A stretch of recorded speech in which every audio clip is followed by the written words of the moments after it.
Racecourse is the most beautiful racetrack in America, hands down. Good afternoon, ladies and gentlemen. I welcome you to the breeding stock sale. Book one. Good to have you back with us.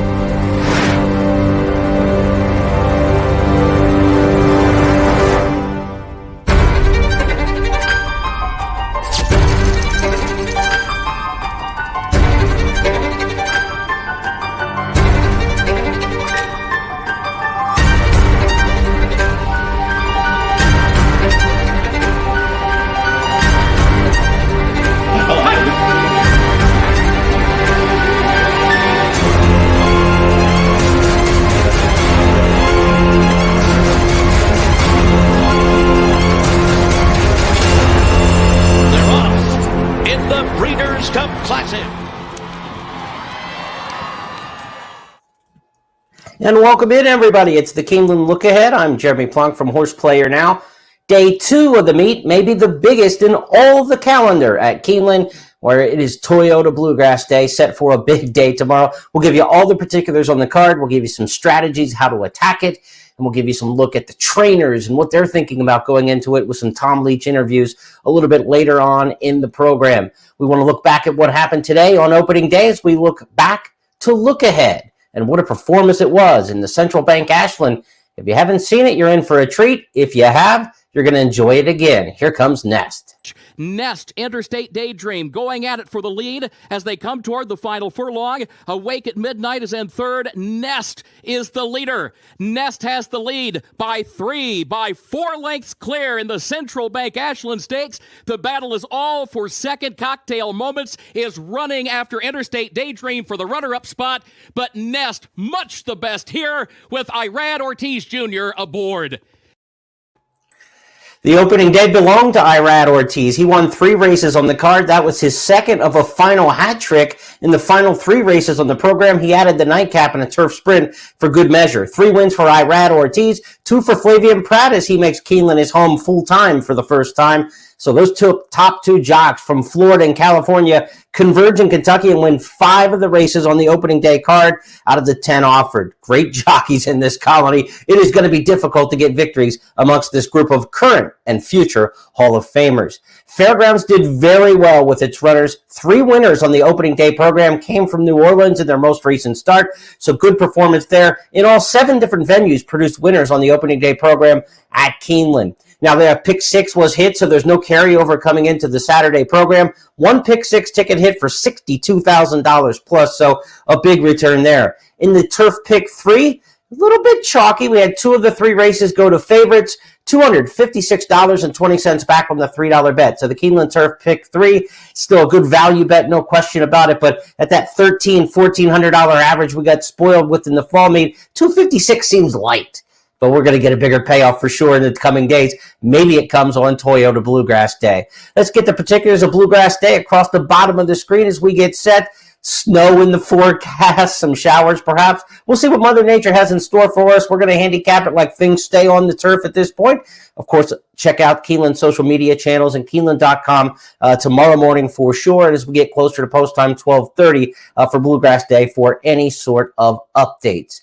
As we did yesterday on the opening day program, the big picture is a big part of this program, is my overview of a racing card and how to approach it. And we're going to go back to that big picture to talk about the upcoming card coming up on Saturday at Keeneland, so you get the wide-eyed view, if you will, of the racing action. Here's how I see the Saturday card with 11 races. Now, again, as I mentioned yesterday, if you didn't see the program, you don't need a fancy graphic to do something like this. You just need a piece of paper and, some chicken scratch of where all the key races are. I showed it yesterday. I'll show it again. It's as simple as something like this, but as we turn it into something that you can visualize here for the program, this is where the pick 5s start, the pick 4s, the all stakes pick 5s and pick 4s. That's where you see ASP. That's all stakes pick 5 in race number 5. The stakes races are denoted. We've got 5 of them on the card in succession in races 5, 6, 7, 8, and 9. So 5 consecutive stakes races on Saturday. The Keeneland Turf Pick 3 on Saturday will be races 6, 8, and 11 as shown in green. Now, I do this because I want to see if I have a horse that I can strike upon, how can I build in and around that horse? So that's important. This is a really convoluted stake schedule, or I should say multi-race pick schedule, because we've got a couple extras thrown in here. We normally don't have overlapping pick 4s and pick 5s and the all stakes and the traditional early and late. So you really want to get organized with your plays and find out where your best bets are on the card. Now, for me, my first key play is going to come up in race number 3. It's a horse who's 6-1 in the morning line. He may not go off 6-1, but I think there's going to be a standout favorite in that race. And if I can beat that favorite, I feel good about it because I think there's a strong run of favorites who could come in the middle of this card. Let's look at the Keeneland Selectors box for Saturday, and I'll get rid of that ticker at the bottom of the screen so you can see the complete all the way to the bottom. But if we look at this picks from the Keeneland.com Handicappers Consensus, you've got Scott Hazelton, Tom Leach, myself, Gabby Gaudette, and Kim Nelson. This is a good consult for you as a horse player. Even if you do your own picks, you're not necessarily looking at these to get a sense of, well, who am I going to bet on? If you do take the picks and you enjoy handicappers and want their picks, there's nothing wrong with that. But a box like this gives you a great sense of where the public might turn. For instance, we talked about race 3, Navisian Sunrise. Look how the picks go. Scott's got him on top. Tom's got him on top. Gabby's got him on top. Kim Nelson's got him on top. I'm kind of on a lone island there, and I like when that happens. I hit 2 winners on the card on Saturday or on Friday on opening day. Dog was one of those at $13 in the stakes, where I was the only one who was kind of outside the box on it. I like when that happens.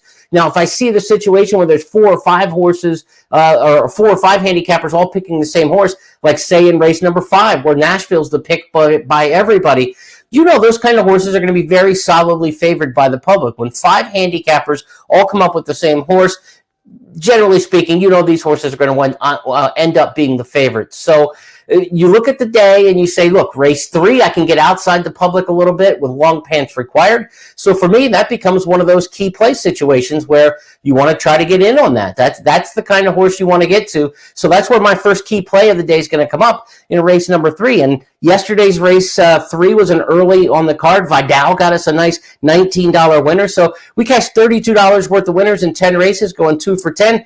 You spot your plays, you go after the ones you really like more. Like I said yesterday, on the 10-race card, you don't make $10 bets, all the same denomination. The ones you like, you bet more on. The races you don't like, you either take a pass or you peel back a little bit and don't bet quite as much on them. So let's return to the big picture here and look more at what we're approaching on this Saturday program. I think there's a strong chance that favorites are going to have a run here. You've got the middle of the card, the Commonwealth, the Appalachian, the Madison, the Shakertown, where you're lining up some really stout kind of horses, right? I mean, you've got Nashville in the 5th, Spendarella in the 6th, who looks like Lone Speed, Kamari in the 7th, the defending champion in her stakes race in the Madison. The Shakertown's going to have a favorite in Golden Powell, who could be odds on. And Smile Happy, I think, will be pretty solidly favored as well in the Toyota Bluegrass. So I think the hay is to be made maybe earlier in the card here, where you can find a horse that you really like. The middle of the card and towards later, there's some really quality horses. We could see upsets. You know, favorites lost the first 8 on the card on opening day Friday, but they did come through and take the final 2 on the program for favorites to go 2 for 10. But I think the stakes portion of this card could be pretty fundamental. You know, the horses that look like they should run well will, and there's some that I have confidence in. I think Spendarella is a confident favorite in race number 6. I also think that Smile Happy is a very confident favorite for me in race number 9. Now, I've got an upset horse or a long shot horse, I think, who can run underneath Smile Happy, and we'll talk about that as we preview the races. So these are where you've got to try to make your plays. And in race number 8 today, that's where I'm going to try to upset one of the favorites, Golden Powell. I think he's going to be on everybody's tickets. I think he's going to be a single for everybody. And I've got 2 options in there that I think might be able to knock him off, who are really well drawn. And we'll talk about that when we get to the Shakertown Stakes. So for me, the keys to Bluegrass Day, can I beat Golden Powell? If I can do that, I can have a good day. Can I beat Navisian Sunrise early in the card? And if I can do that with my pick in that race, long pants required, then I get off to a really good start for the day. And look, when you're playing with house money and you got your confidence, things tend to roll for you. So you try to hit something early in the card if you can, but you can't force it. The plays come where the plays come. You dope the races out. The prices come where the public allows them to be. And when you can get around that public and get a good price, that's how you can build yourself a good day. So let's get into this card on Saturday at Keeneland. Take you race by race through them and just kind of explain a little bit what we're talking about here. Race number 1 is a maiden special weight route on the card. These horses are going around 2 turns, and you've got some with experience, some with no experience. You certainly want the horses who have run before. Statistically, that's definitely the best way to go with these 3-year-old route maiden specials. I've got a horse on the outside in here, the 12 Enough Already, coming out of a race at Gulfstream Park. The Gulfstream horses have done really well in these 3-year-old maiden specials in spring meets over the years. We've had 21 of them on the dirt since 2015 for 3-year-old maiden specials going long like this at a mile and 16. Gulfstream horses have won 10 of those. So for me, the angle is to play the Gulfstream horses. I'm looking at the 12, the 11, and the 7, all horses who came from Gulfstream. And I like the horses who are not stretching out so much, but some horses who've got a little bit of distance and stamina on them already. All 3 of these horses have already come out of mile races plus. So I think that's a good way to hang the hat in the opening race. But I'm looking for Gulfstream horses. I'm looking for experienced horses with some route stamina to them in race number 1. To the second we go on this Bluegrass card on Saturday. This is a 7-furlong race, and this is a 7-furlong maiden special where we had the horses going long in the opener. They'll go short here. I tell you what, a good time to talk because we're short in the first, we're short in the second, I should say, in distance, long in the opener, but both on the main track. Don't take a lot out of what you saw opening day when you're trying to figure out a bias for a racetrack. With the weather going on that we have right now, with the different levels of moisture, there's different points in the day when the track was drying out Friday, other parts of the day when it was wet. Same kind of situation could be in play on Saturday. You can't get tied up into like the bias from Friday or what you perceived will carry over to Saturday. There are days in the meet for sure when the weather patterns kind of stay similar, track maintenance stays similar, that you can jump onto something and you feel like, hey, it's really good for closers, it's really good for front runners. But certainly not after what we had weather-wise on Friday into Saturday. I don't think you want to go down that path. Race number 2, I had a horse in here, Jeeper, I think, is coming out of a really good race. Faced Cyberknife last time. Cyberknife, of course, went on to win the Arkansas Derby out of that race. That was back in December for Jeeper. We'll see if Keith DeSwimmo has that one ready to go on the comeback. Emirates Road, this is another race where the Gulfstream horses, we told you the Gulfstream horses did really well in the maiden special weight races going long in the spring, like we had in race number 1. Same case in race number 2. The Gulfstream horses do really well. So I think they fit really well when you get a horse like Emirates Road and Master of Arms. Horses who are coming out of races that are sprints, adding a little bit of distance. You don't like the cutbacks in these particular situations so much. Horses adding a little bit of distance in the maiden special weight ranks, I think, is a good thing.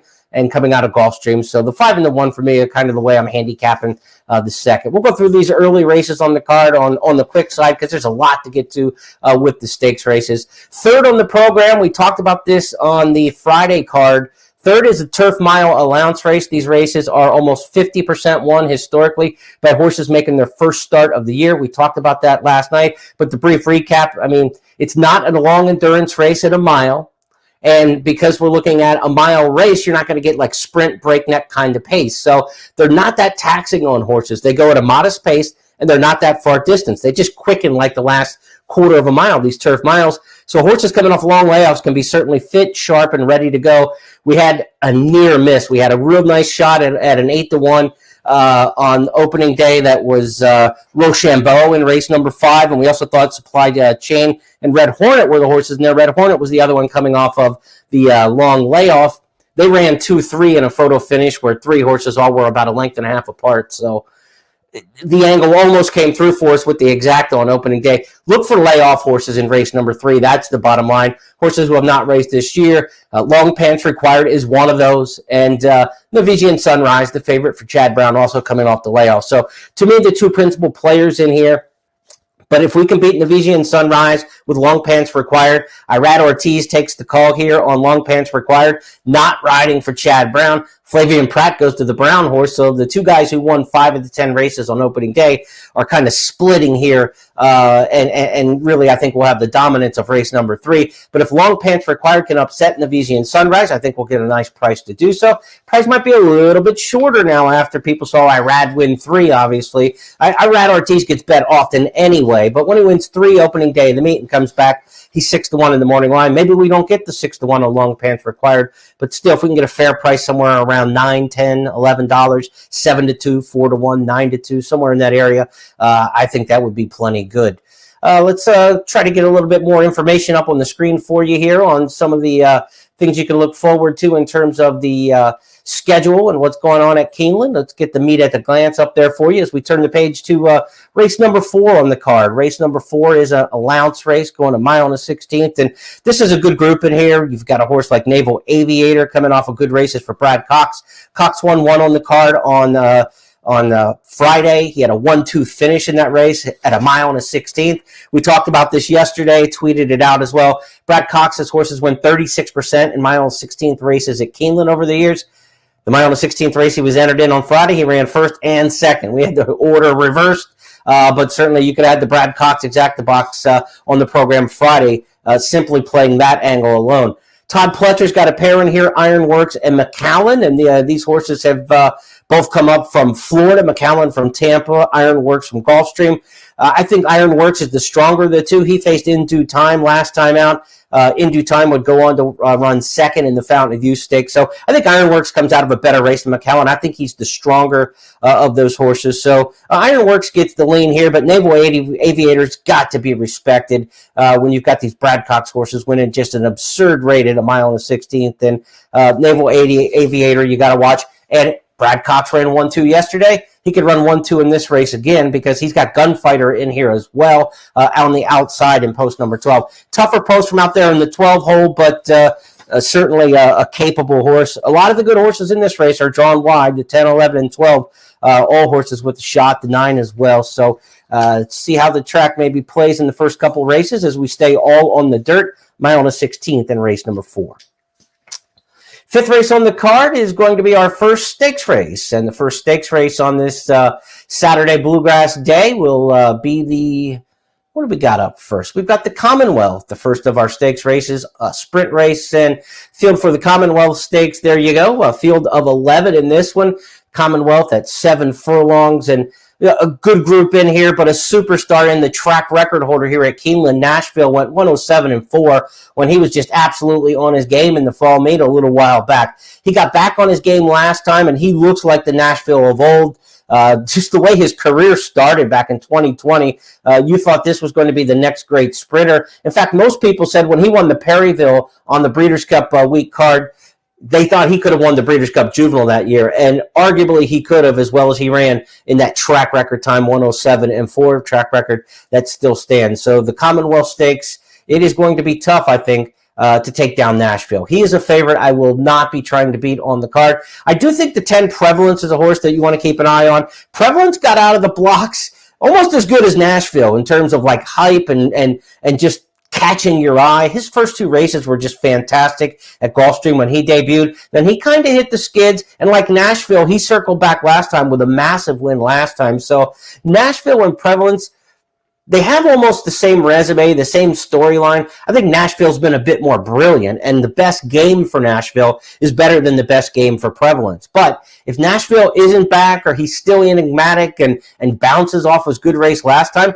then I think the race goes to Prevalence as 2 horses who are really talented. There are other good horses in this race. Manny was an experienced runner. Endorsed has run well here in the past. So a great addition, I think, of the Commonwealth, but a top-heavy addition in that the best race for Nashville is simply better than the rest of these. And I think he's going to be extremely tough to beat. Prevalence will be the other horse to consider in there. But as we talked about a potential run of favorites coming up on the card, in the middle of the card, it begins with Nashville. To the 6th race we go next. It's the Appalachian Stakes, and the Appalachian puts us on the turf in race number 6. This will be our first grass race. The Appalachian Stakes starts the Keeneland Turf Pick 3. Races 6, 8, and 11 on the card will be the Keeneland Turf Pick 3. Again, a reminder, it paid $256 for a $3 bet on opening day. We'll see what kind of price we can get on the Turf Pick 3 on Saturday. Appalachian Stakes, it looks to be just an exercise in pace to me, in that Spenderella could potentially be lone speed in here, and that's one of the reasons why I think she's going to be so very tough to beat. Graham Motion won the stakes race with Dog opening day, so he'll look to win the 2 stakes races for the 3-year-olds. If he can follow up that win in the Transylvania by Dog with Spenderella in the Appalachian, he'll have the top 3-year-old turfers for the Colts and the fillies early on in the meet. Tyler Gaffalione gets the mount on Spenderella. Gaffalione won more races last year at Keeneland than any other jockey with 40. I think Spenderella is going to be the horse to beat in this race. You know, we talked about the Gulfstream turf races this year. They didn't run as many at Gulfstream Park, and they were speed biased, the new rail configuration and the way that course played. So when you handicap this race first time through, I thought to myself, Spenderella got the benefit of the bias, you know, a front-running horse, a front-running filly on the turf down at Gulfstream Park. So I was kind of looking to try to beat her. But then I look at the rest of the race, and she's the only speed. And there's no more dangerous handicapping angle in any part of analyzing the races than lone speed. It's the most dangerous weapon that you can have. Lone speed simply means one horse goes to the front and no one challenges them early. They've got the advantage. They turn for home with a lot of stamina still built up in them, and they're too tough to catch. I just think that Tyler Gaffalione will ration Spenderella around there, and she's going to be very tough to beat in the Appalachian Stakes.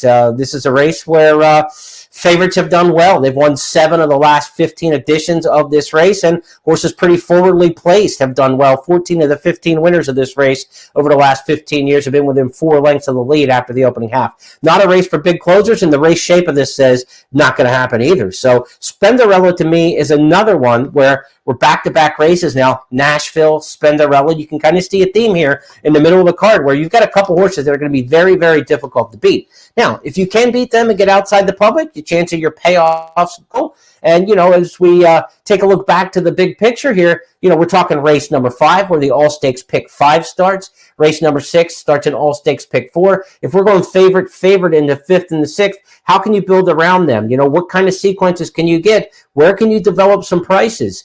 If you think Nashville's a standout in the All-Stakes Pick 5 in race number 5, you know, he starts the All-Stakes Pick 5. But if you notice from race number 1, the Pick 5 starts, you count down 5 races, 1, 2, 3, 4, 5. You might be better off using Nashville as the final leg of the early Pick 5, if you're a Pick 5 better, than to use him in the All-Stakes Pick 5. That's the way you have to look at this, and that's why we kind of sketch out the races and see, A, where are our plays at, and B, how do the sequences line up. For me, I think in an All-Stakes Pick 5 situation, or the early Pick 5, Nashville's more valuable to me in that first Pick 5. So when it comes to budget, I might budget more on the early Pick 5 than I would the All-Stakes Pick 5, because I think that's our best chance for a nice price and a payoff. The earlier part of the card doesn't look as chalky as maybe some of the middle and the thicker part of it in the stakes races do. So if you're going to spend $30 on the 2 Pick 5s, I'd spend $20 on the first one and $10 on the second, for instance, in terms of how many combinations you're going to use and how much you weight your tickets for the Pick 5 on Saturday. So let's go to the next stakes race on the card. We go through the first couple. We've got next up on the program, we've got the Appalachian, then the Madison Stakes. So let's take a look at the Madison, where we've got the defending champion in here, Kamari. She won this race last year at 3-5. I think this is a little bit tougher task for, not that she's not as strong as she's been in the past or anything like that. It's just the pace scenario. You know, this is going to be a very hot pace in here. This race typically is horses who go towards the front. The last 6 winners all within 2 lengths of the lead and after the opening half mile. And all 7, the last 7 winners since we've been back on dirt have all been single-digit odds. So this is not a race that lends itself to big upsets. It's not a race that lends itself to big closers. So a horse with some early speed and a horse who's kind of logical makes a lot of sense. Problem is there's quite a few of them in here. So it's going to be a test for Kamari on the front end. You've got horses like Four Graces who are fast. You've got Tis Splendid News who's very fast. Down on the rail, Scylla, Center Isle in the 2-hole. The 1 and 2 are both going to come leaving out of there, as is the 3, Lady Rocket. Just 1 time got speed. The Penn National horse who won in Stakes Company down at Gulfstream last time out for Brad Cox. A very interesting race. If it all melts down and the pace just falls apart and we do get a closer, the reliable Bell's the One is the one to probably consider. Tom Leach caught up with her trainer, Neil Pessin, earlier this week. Let's talk about Bell's the One. How has she changed in terms of how you have to train her, or how she challenges you as she's gotten older, if at all? Actually, we haven't changed much on her. If anything, I think she's getting better as she gets older. She's still quirky. She always has her quirks. We always have a horse in front of her to work, because she has been known in the past, we haven't given her a shot lately to prove it, to pull herself up and just stop. Before she ever ran the first time, 4 different days, 2 weeks before, she'd be galloping and just stop. We'd have to go lead her off the racetrack. So she's getting better about that, but we always have company with her now. And Grove Daddy's her regular workmate. I kind of feel sorry for him. When she retires, we're going to find him a good home somewhere because he's put in a lot of effort over the last 4 years with her. What is the key to getting her best effort? She's a lot of good 7 furlong efforts, but last year, her last 4 races, I think, were all at 6. Yeah, I think with her, you just lead her over there. I don't think my training has a lot to do with it. I think it's her. She has a lot of desire to win, whether it's 6 furlongs, 6.5 or 7. I don't think it matters that much to her. She's got a competitive edge. She's won half her races, and mainly it's more her than me. I think anyone could put the saddle on her and she'd run her eyeballs out for you. Anything as far as a race setup that she needs? Obviously, a little pace helps. Pace helps, but she's closed in slow paces too. The main thing with her is just positioning and having her in the right spot, and hopefully be able to bounce to the outside and not get her stopped in her run when she's coming home, because she's going to give it to you no matter what. Whether she runs first or fourth, I know she's going to be trying, and she'll give you 110% every time. So it looks like Bell's the one, the late threat. Kamari on the front. Those two should shake it out, I think, in the Madison. To the Shaker Town we go for turf sprinters next up on this Saturday card at Keeneland. And this is where the champion and 2-time Breeders' Cup winner Golden Pal reappears. Golden Pal, of course, a stakes winner here at Keeneland in the past. A horse who's won the Breeders' Cup Juvenile Turf Sprint, last year's Breeders' Cup Turf Sprint winner. He's going to be very, very tough to beat. First off the bench for Wesley Ward. And we've talked about this before. Wesley Ward wins more Turf Sprint races than anybody at Keeneland. He won the finale on the Friday card to get his first win on the meet, and a Turf Sprinter at that. So expect Golden Pal to be extremely difficult to beat. But first time off the bench, hasn't run since November. Conditions, this is a firm turf course kind of runner who's run really well on the firmer ground. Maybe we get a shot. Maybe we get a chance here with a little more give in the ground and a tough post position towards the outside. Then maybe we can knock off Golden Pal in this race. That's my hope. And the hope that we can upset him is with a horse named Gear Jockey, who's really drawn well in this particular race. Gear Jockey's got a good turn of foot, a good kick. Didn't fire last time out, but this horse does not run well first off the layoff. This horse got beat at 3-5 coming off the layoff in 2021. Got beat last time out at a short price again at 3-10 on the tote board, first time back on the bench. Second off the layoff, though, made a major improvement back in 2021, and I'm hoping for that again. Tom Leach caught up with the trainer of Gear Jockey, the venerable Keeneland trainer, Rusty Arnold. Rusty Arnold has, in the Shaker Town, Gear Jockey going. Tell me about that last race and what might have happened and how he comes out of that.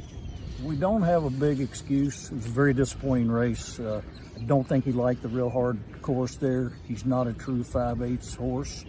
Got a little give in the ground here for the weekend and 5.5, and I think he'll be his old self.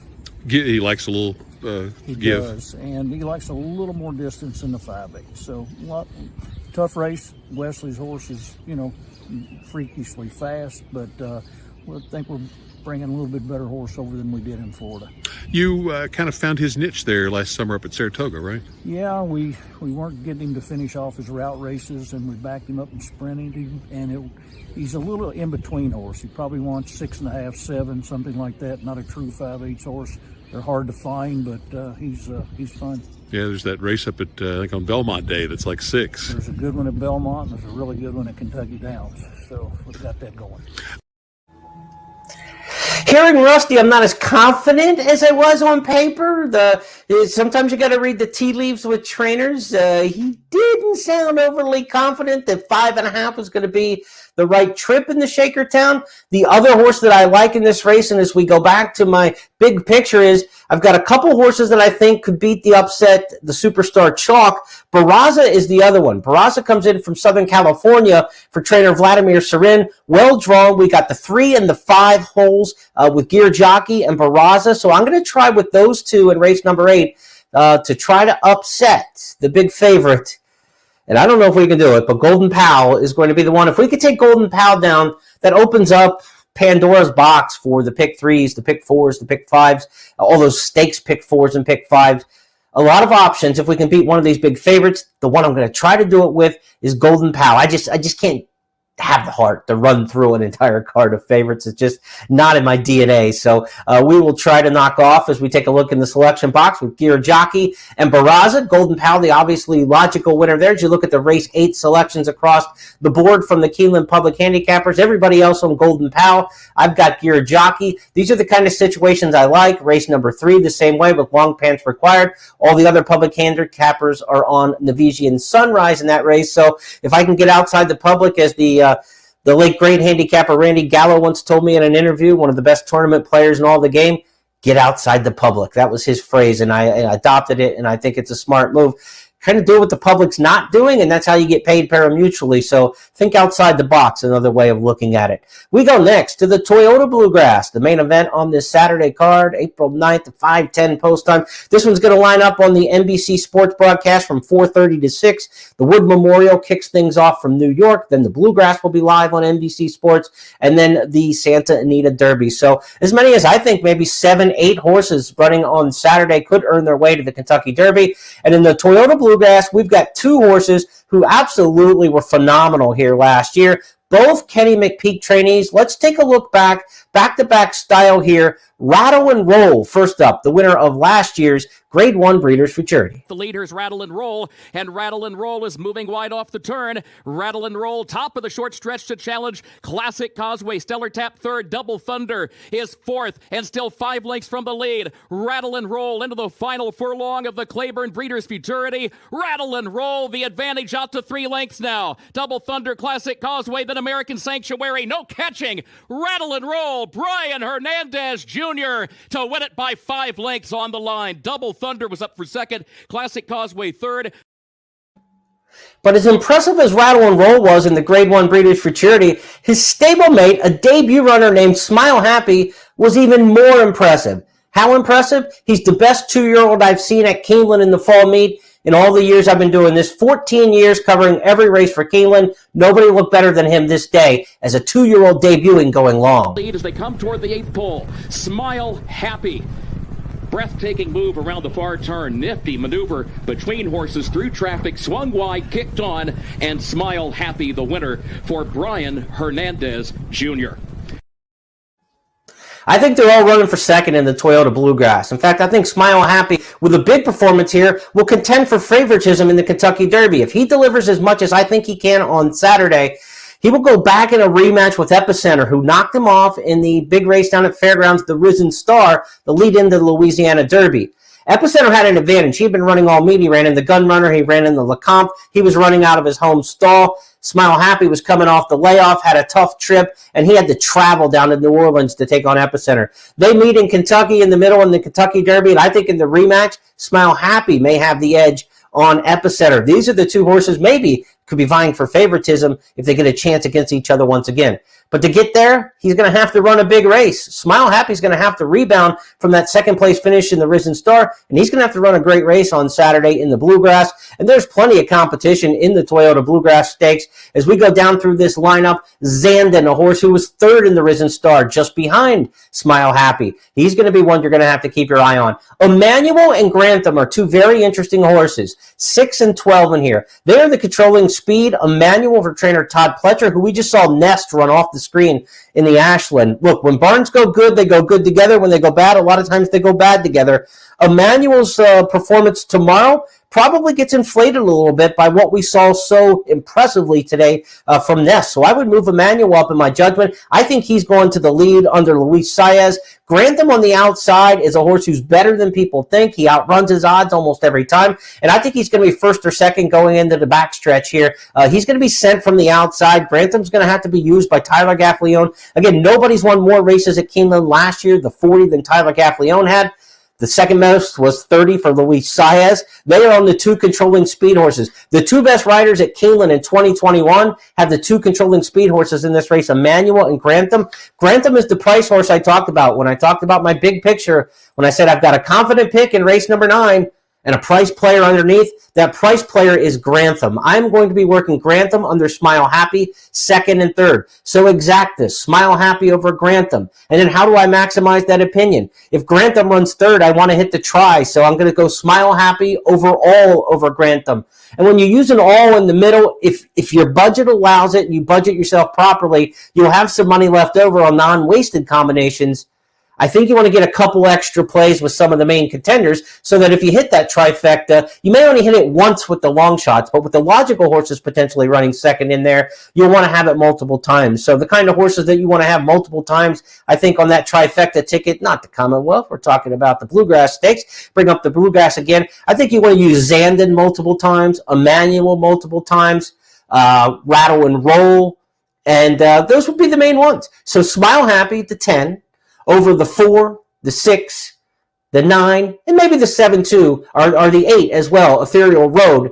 Those horses with Grantham in the third spot. I would attack those combinations more in the trifecta, and then definitely get a ticket where you've got something along the lines of 10, all, and 12. That's going to be a key way to attack the trifecta. And of course, on the exacta end, I'm not going to worry about who runs third in the exacta. I'll play the exacta with Grantham running second. The 10-12 exacta is my main play in the Bluegrass Stakes. That's the big play. And then the backup plays are the trifectas, 10, other horses, 12. So I'm going to try to maximize my opinion on Grantham, who's going to be upwards of 20-1 maybe. If we can get him in under Smile Happy, that's going to be a big one for us in the Toyota Bluegrass. And in the big picture, the Bluegrass, we talked about some of the top horses that we've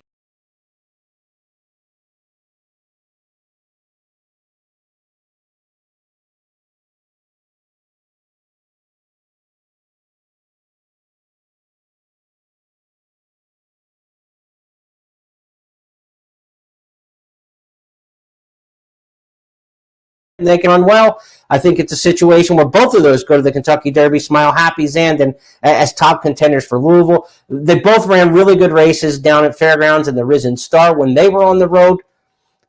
Horses to keep your eye on for sure. And again, the way Todd Pletcher's Nest ran today, I think you've got to look at his Colton here and give extra consideration to Emmanuel in tomorrow's Toyota Bluegrass. Let's go to the 10th race on the card. It's an allowance route. We'll wrap it up here with Into Mischief Colt, Into Vanishing. Into Mischief, the top sire at Keeneland over the years since we've gone back to dirt.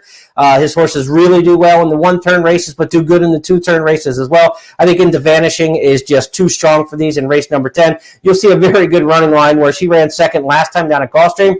The mare named Latruska, of course, last year's Spinster winner and champion mare. So I think we've got a favorite there Into Vanishing in race number 10. And then in the 11th race, we've got a turf sprint allowance to wrap up the program. And this is the final leg of the Keeneland Turf Pick 3. In the 11th race, I'm going to the 10-horse Momos, another one who's got good running lines coming out of some stakes races. Well-traveled horse for trainer Mike Trombetta. Turf sprint race with a full field, as we mentioned yesterday in our preview, and it always has to be reminded when we get into these races. Post 3, 4, and 5 have a very big advantage statistically.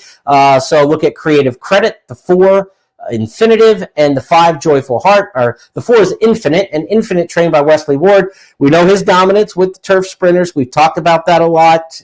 He's in here with the horses in a power post 4. Post 3, 4, and 5 win 45% of the turf sprint races at Keeneland when there's a full capacity field. And so they are very much advantaged, I think, in the draw. And I think that Infinite is well drawn for Wesley Ward. Is going to have to be respected in there. But I do like Momos as the horse to beat in the finale. That's going to wrap up our handicapping for the Saturday Toyota Bluegrass card. Check all the weather conditions, the updates, the scratches, and the changes at Keeneland.com and on social media and Twitter at Keeneland Racing and at Bet Keeneland. I'm Jeremy Plonk from Horse Player Now. Good luck on Toyota Bluegrass Day, and we will talk to you tonight after the races, on Saturday night after the races, to preview the Sunday card as well. Back with you at 8:30 every night, previewing the next day's card.